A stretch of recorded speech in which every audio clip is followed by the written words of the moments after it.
अस्सलाम वालेकुम। अब हम पढ़ने जा रहे हैं जैक-स्टैट पाथवे। ठीक है, इंसुलिन पाथवे हमने पढ़ लिया। जैक-स्टैट पाथवे में जो है इसको कौन से हार्मोन्स फॉलो करते हैं और साइटोकाइंस भी फॉलो करते हैं। हार्मोन्स का नाम आपको टेबल 41.3 के अंदर मिलेगा। ठीक है, उसमें आप देख सकते हैं कि ग्रोथ हार्मोन, प्रोलैक्टिन, इंटरफेरॉन, ठीक है, ये सारे जो है इस पाथवे को फॉलो करते हैं। ठीक है, इसमें क्या होता है कि दो रिसेप्टर्स आपको नजर आ रहे हैं। ठीक है, इन रिसेप्टर्स के साथ जैक प्रोटीन होती है। जिस तरह हमने देखा कि इंसुलिन जो रिसेप्टर्स में एक पेक्युलरिटी थी, वो क्या थी कि उनके पास सेल्फ फॉस्फोरिलेशन प्रॉपर्टी थी कि रिसेप्टर आके हार्मोन आके बाइंड करता था तो उनके पास उनके जो रिसेप्टर्स थे वो ऑटो फॉस्फोराइलेट हो जाते थे। लेकिन इन रिसेप्टर्स के पास ऐसी खूबी नहीं होती। तो क्या होता है कि जब लिगेंड आता है, लिगेंड में आपके पास कोई भी ग्रोथ हार्मोन आ जाएगा, ठीक है, प्रोलैक्टिन आ जाए, इंटरफेरॉन आ जाए, जो हार्मोन्स जो इस पाथवे को फॉलो करते हैं, जब वो बाइंड करते हैं इसके साथ, तो रिसेप्टर्स जो हैं ये आपस में डाइमेराइज हो जाते हैं। ठीक है, ये सिंगल सिंगल रिसेप्टर पड़े होते हैं।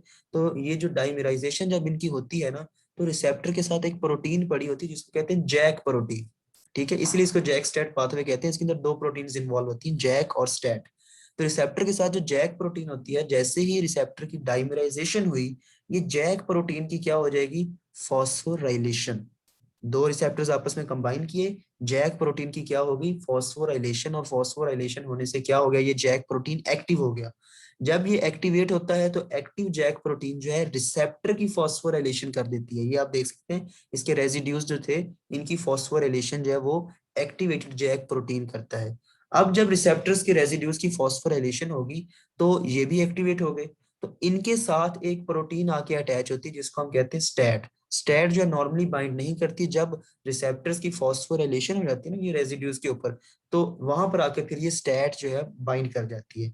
जब जैसे ही स्टैट स्टैट जो हम आके बाइंड करेगी, तो जैक जो एक्टिवेटेड जैक प्रोटीन थी इसको मौका मिल जाता है, तो ये इसकी फॉस्फोराइलेशन करवा देती है।